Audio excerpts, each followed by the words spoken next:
Construction estimate. Okay, so now construction estimate is turned out black. That means that you can't really edit this. If you did edit it, doesn't matter, but it will not get reflected onto your main sheet. The reason we want it reflected here is because if you want to, but construction estimate is a construction estimate no matter what part of world you're in. But all the other ones, I have actually made them blue so that they all can be edited to what you want. Okay, so construction estimate, how do we actually get this estimate? Now, as I said, this is a Google Sheet, works like all other Google Sheets. If you wanted to add more sheets to this thing, you can. You can have all these other sheets that you've got. You can put in your calculations in these sheets and I don't know, 150. You can use the same formulas that Windows uses. It has all the same things that you've got. So you can use any one of these if you wanted to do your rough calculations. So it's all available. It has no impact on the calculations whatsoever. But what I wouldn't want you to do is actually do a calculation here. Let's say it's 150, and then you do calculations like that, and then you come back here and try and link any of these cells with that. If you do that, then it's going to be an issue because it may or may not work. So that is the only thing that I don't want you to do. So let's get back into, and I'll tell you why you would use these sheets later on. It could be to calculate your construction costs. It could be to calculate, let's say, for example, you could have unit 1, let's call it unit 1, call this unit 2. You select both of them, and then you pull them down. You got 15 units.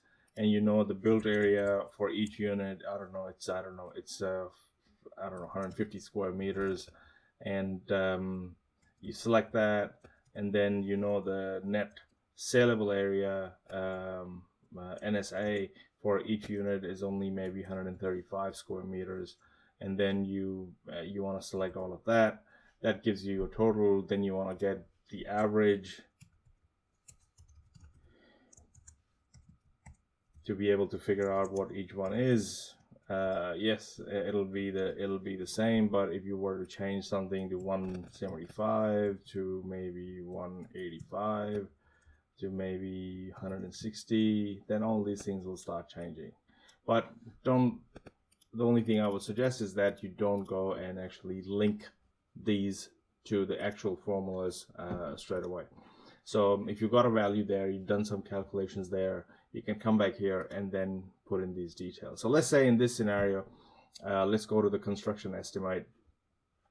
Sorry, another thing, I'm just going a little bit off topic, is that I've got these little expand, collapse things. I've got some row groupings here that can be used really easily.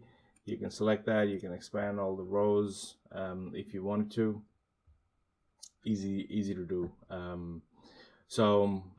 Here, let's say we've got construction, number of saleable units. I've only got 3 saleable units, and each of my built area, I think, is close to 245 on an average. They're about 245. So my construction cost. Now, see here, we've got a little bit of a blue shading. So anytime you got a blue shading, that means there is like 2 different options here. In some scenarios, you might know the construction cost per square meter. UOM actually stands for unit of measurement. The reason I didn't put in a square feet or a square meter in there is because it doesn't matter what that value is. But if you've got a value for construction cost, which is dollar per square meter or pound per square meter or some other currency per square meter, all you have to do is come in and put that in there. And if you selected M2 over here, all of these would show meter square. If you were to change that to square feet, they will all come in here as square feet. So all that is connected. So in here, my construction cost, I know that is going to be close to $2,200 a square meter. But let's say you don't know that. all you know is that you're going to be able to build each unit. So let's say you've got 3 units, and you know that the average cost of each unit is going to be 350,000, and that's all you know, and that's no problem.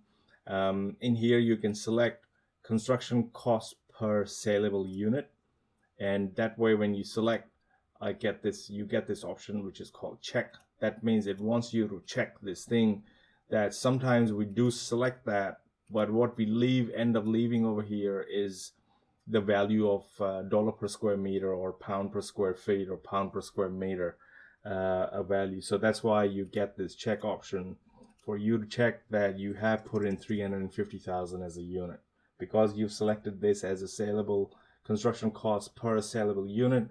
Make sure that the value that you've got here corresponds to what you have selected.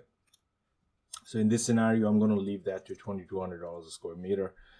It is a little bit higher because these units are a lot bigger, plus they are high end, so they're going to be selling for over 1.2 mil. And that's why I will select it 2,200. But otherwise, usually it would be anywhere between 1,650 to 1,850 dollars per square meter. Contingency on construction costs. So again, you've got two input values. One is, if you have a dollar number, you can put in 50,000 here if you wanted to, or you can allow 5%. And again, this would both go red unless one of them is actually 0. So I'll leave that as 0 and use that as 5%, and it will work. So we've got our construction estimate, input fields filled out,